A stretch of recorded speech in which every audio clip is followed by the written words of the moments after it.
मैं बबीता निषाद समस्त देशवासियों को, यूट्यूब फैमिली को, सभी माताओं बहनों बड़े बुजुर्गों को चरण स्पर्श करते हुए आशीर्वाद की कामना करती हुई आप लोगों को 14 नवंबर बाल दिवस की ढेर सारी शुभकामनाएं करती हूँ। और 2 लाइन लेके आई हूँ।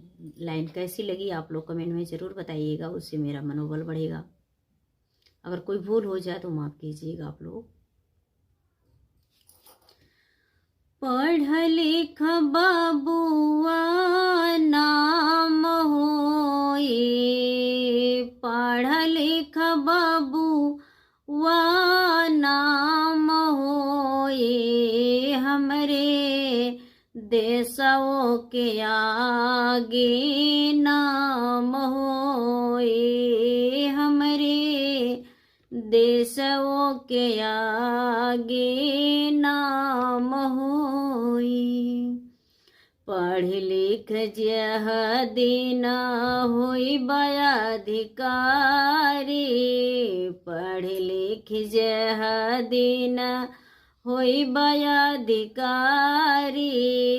भूल समैया बाबू भूले बेगारी, भूले समैया बाबू भूले बेगारी, भूले बेगारी बाबू भूले बेगारी।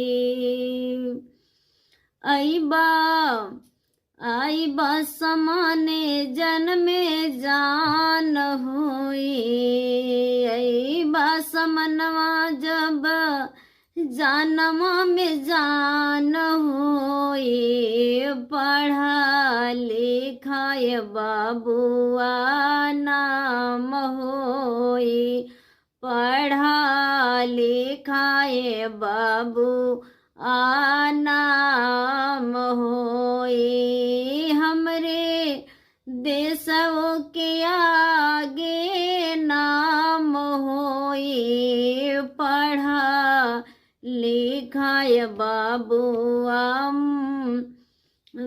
नाम होई, पढ़ा लिखाए बाबुआ नाम होई।